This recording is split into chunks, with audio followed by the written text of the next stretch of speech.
All right, law of cosines question. So let me do one from a worksheet that I'm going to provide for you, but I want to show you one. Here's your law of cosines. We talked before about the difference between law of cosines and law of sines. Law of cosines works for any triangle. There are certain times where law of cosines needs to be used and certain times where law of sines needs to be used. Okay. Um, an example we have right here, we're going to have to use the law of cosines. So we have two sides and an included angle. So we have 4 and 7.1 and 80.3 is that included angle. So to save us some time, I went ahead and filled this out. Now, the law of cosines has the pretty ABC.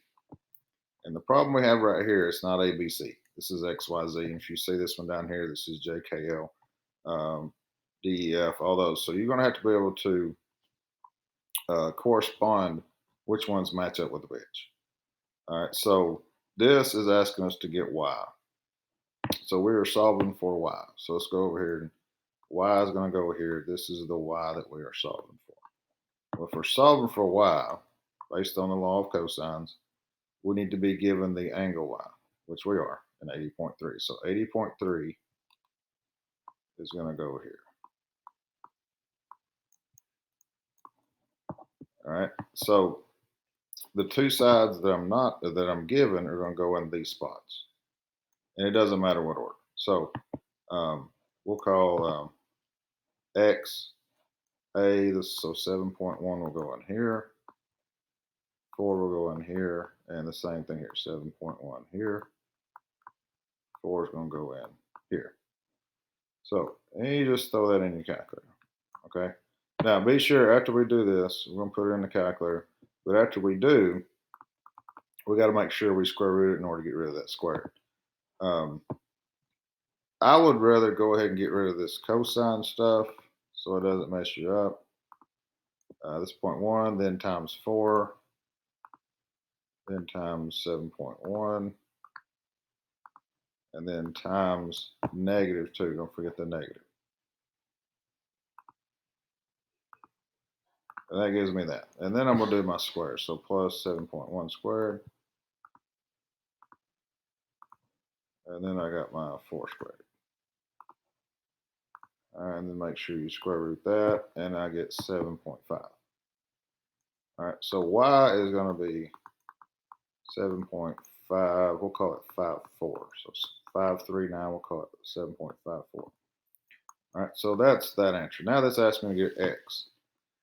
Well, and when we did the sines, we were given two angles. It was easy to find a third. All right, they had to add up to 130 or 180. Well, this one's trickier. Well, this goes back to law of sines. So this is a combination of law of sines and law of cosines. If you remember law of sines, it's this. So it's the sine of angle A. Well, we don't have A again. We have Y, which again, Y is 80.3. Over Y, which is what we just solved for. So instead of A over A, we have Y over Y. So let's say we want to solve for, let's say, angle Z. If we want to find angle Z, so that's the sine of Z. And what's opposite Z? That is 4. So this is your law of sines being used. And if you go back to law of sines video, here's what we do. We're finding the sine of Z. We're finding Z. So sine of Z, it's not a 2, that's a Z, times 7.54 equals a sine of 80.3 times 4. And this gets a little tricky with your calculator. So let me run through this real quick. So 80.3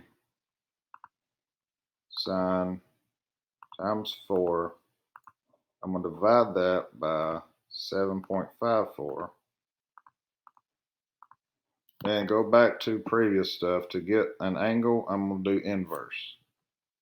So inverse sine, which is second,